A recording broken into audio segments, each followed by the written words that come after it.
बीडमधील संतोष देशमुख हत्या प्रकरणाचा तपास सुरू असेपर्यंत धनंजय मुंडे यांनी मंत्रिपदाचा राजीनामा द्यावा अशी मागणी संदीप क्षीरसागर यांनी केली आहे।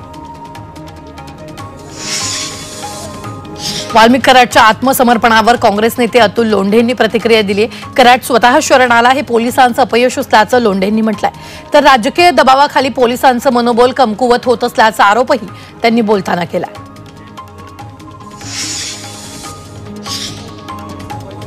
भाजप आमदार प्रवीण दरेकर यांनी संतोष देशमुख यांच्या हत्येप्रकरणी प्रतिक्रिया दिली आहे। फडणवीस यांनी सांगितलं होतं की गुंडगिरी दादागिरी खपवून घेणार नाही, तसंच विरोधी पक्षांनी सरकारवर संशय व्यक्त करणं दुर्दैवी असल्याचं दरेकर म्हणाले।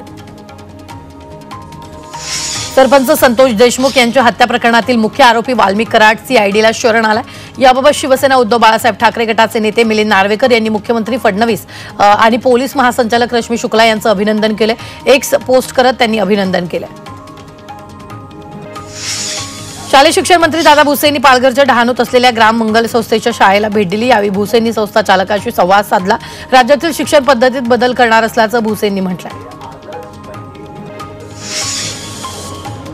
माजी राष्ट्रपती रामनाथ कोविंद यांनी आज शिर्डीत सहपरिवार साई समाधीचं दर्शन घेतलंय। साई मंदिर परिसरात आलेल्या भक्तांना त्यांनी अभिवादन केले।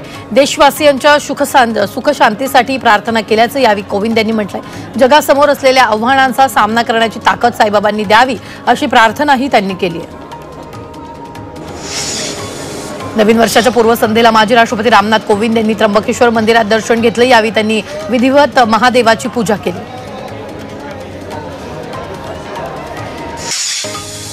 गेल्या 20 वर्षापासून बेंगलोर येथील साई भक्त के बसवराज यांच्या देणगीतून साई मंदिराला फुलांनी सजवण्यात येते। तब्बल 4 टन फुलांपासून आकर्षक अशी सजावट केली जाते। त्यासाठी 60 कर्मचारी अहोरात्र काम करतात। 3.5 शक्तिपीठांपैकी महत्त्वाचं पीठ असणाऱ्या अंबाबाई मंदिरात देखील मोठी गर्दी झाली आहे। सरत्या वर्षाला निरोप आणि नववर्षाचं स्वागत करण्याच्या उद्देशानं अनेक भक्तांनी कोल्हापूर हे डेस्टिनेशन निवडलंय। त्यामुळे पर्यटकांनी कोल्हापूर शहर फुलून गेले। अंबाबाई मंदिरात भक्तांनी मोठी गर्दी केली। सांगलीतील आरगमध्ये पद्मावती मातेचा 23वा रथोत्सव मोठ्या उत्साहात पार पडलाय आणि या रथोत्सवाची सांगता धार्मिक विधी आणि भक्तिमय वातावरणात झाली। तर अखेरच्या दिवशी 41 किलो सुवर्ण अलंकार देवीच्या अंगावर अर्पण करण्यात आले। सरत्या वर्षाला निरोप देण्यासाठी आज नाशिकमध्ये पर्यटकांची मोठ्या प्रमाणात गर्दी झाली आहे। धार्मिक पर्यटनासह श्रीरामाच्या वास्तव्याच्या पाऊलखुणांचं दर्शन घेण्यासाठी भाविकांनी गर्दी केली। येवल्यात 31 डिसेंबरच्या पूर्वसंध्येला हॉटेल्सचं बुकिंग फुल झालंय। अनेक हॉटेलमध्ये संगीत सोहळ्याचं आयोजन करण्यात आलंय। अनेक हॉटेल्सचं टेबल बुकिंग 30 डिसेंबरलाच फुल झालंय। येवल्यात पहाटे 3 वाजेपर्यंत हॉटेल सुरू राहणार आहे। रायगड जिल्ह्यातील सर्व समुद्रकिनारे हाऊसफुल झालेत। पर्यटक समुद्र किनाऱ्यावर आनंद घेताना दिसतायत, तर दुसरीकडे अनुचित प्रकार होऊ नये यासाठी पोलिसही सज्ज आहेत। तसंच ड्रिंक अँड ड्राईव्ह रोखण्यासाठी पोलिसांचे 18 पथकं सज्ज झाली आहेत। रायगडमध्ये येणाऱ्या प्रत्येक गाडीची तपासणी पोलिसांकडून करण्यात येते। वर्ध्यात 31च्या पार्श्वभूमीवर 50 ठिकाणी नाकाबंदी असणारे सुरक्षेसाठी 1700 पोलीस दिवस रात्र तैनात असतील। वर्धा पोलिसांनी 130 गावगुंडांना तडीपार केले, तर 19 जणांवर एमपीडीएची कारवाई करण्यात आली आहे। रायगडमध्ये वाहतूक कोंडी टाळण्यासाठी पोलिसांनी नियोजन केले। 31 आणि नववर्षाच्या पार्श्वभूमीवर महामार्गावर मोठा पोलीस बंदोबस्त तैनात करण्यात आलाय। तसंच ड्रोन कॅमेऱ्यांद्वारे शहरावर कडक नजर असणार आहे। चंद्रपुरात ड्रिंक अँड ड्राईव्ह संदर्भात पोलिसांकडून कडक कारवाई करण्यात येणार आहे। नववर्षाच्या निमित्तानं होणारी हुल्लडबाजी टाळण्यासाठी पोलिसांचा बंदोबस्त तैनात करण्यात आलाय। असंच मद्यप्रदर्शन करून वाहन चालवणाऱ्यांना चोप बसणार आहे। आज वर्षाअखेरचा दिवस नवीन वर्षाचं स्वागत करण्यासाठी नाशिक जिल्ह्यात अनेक ठिकाणी पर्यटकांची हजेरी दिसून येते।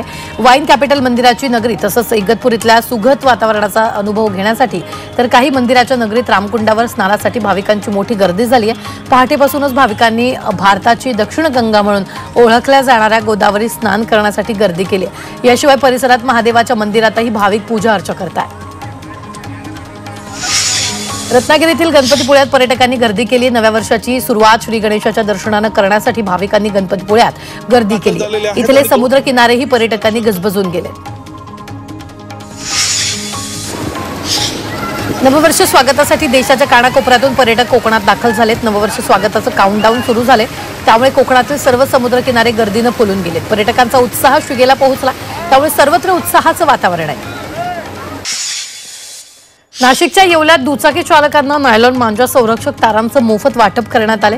नायलॉन मांजामुळे मोठ्या प्रमाणात हानी होते, त्यामुळे नायलॉन मांजापासून संरक्षण हवं यासाठी दुचाकी चालकांना तारांचं वाटप केलंय। परभणीच्या जिंतूरमध्ये 2 जानेवारीला मुस्लिम बांधवांच्या इस्तेमा कार्यक्रमांचं आयोजन करण्यात आले। या धार्मिक कार्यक्रमाला जिल्ह्यातील जवळपास 2 ते 2.5 लाख भाविक उपस्थित राहण्याची शक्यता आहे।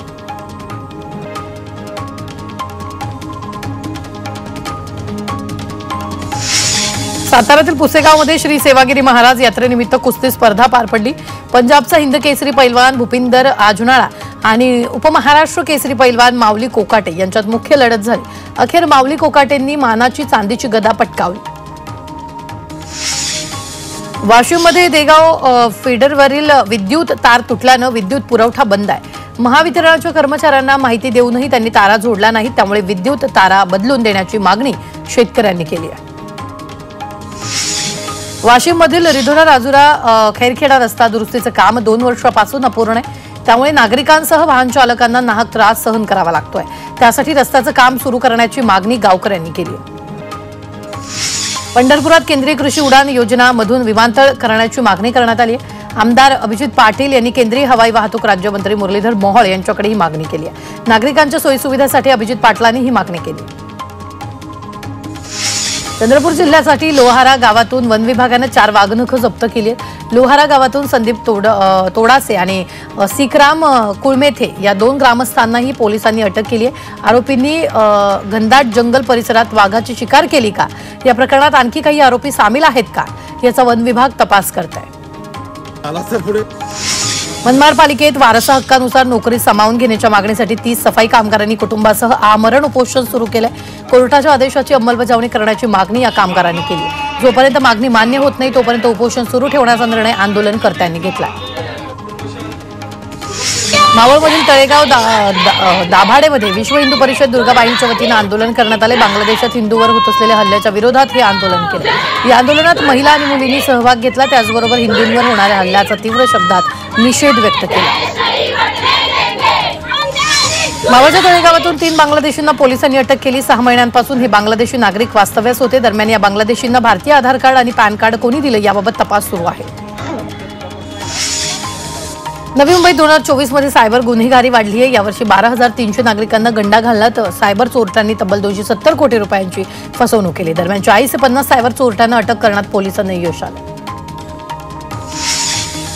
म्हाडाचे सीईओ संजू जयस्वाल यांच्या विरोधात गुन्हा दाखल करण्यात आलेला आहे। एन्काउंटरमध्ये ठार मारेन, पेन्शन बंद करेन अशी धमकी दिल्याची तक्रार एका निवृत्त पोलिसानं दाखल केली। या तक्रारीवरून संजू जयस्वाल आणि इतर 12 जणांविरोधात गुन्हा दाखल करण्यात आलेला आहे। गडचिरोलीत पेनगुंडा पोलीस मदत केंद्राच्या हद्दीतील नक्षल स्मारक पोलिसांनी उद्ध्वस्त केले। नक्षलवाद्यांनी नवीन पोलीस मदत केंद्राच्या निर्मितीआधीच हे स्मारक उभारलं होतं। पोलिसांना माहिती मिळताच विशेष अभियान पथकातील जवानांनी स्मारक उद्ध्वस्त केलं। यवतमाळच्या जिल्हा पुरवठा अधिकाऱ्यांच्या कक्षात एका तरुणानं विष प्राशन करून आत्महत्येचा प्रयत्न केला। यावेळी पुरवठा अधिकारी सुधाकर पवार यांनी औषधाची बॉटल हिसकावून घेतल्यानं अनर्थ टळला। यवतमाळमध्ये दुचाकी चोरट्यांना अटक करण्यात आली आहे। तेलंगणातून यवतमाळमध्ये येत असताना या चोरट्यांना पोलिसांनी पकडले। यावेळी चोरट्यांकडून 8,40,000 रुपयांच्या 19 दुचाकी जप्त करण्यात आल्या।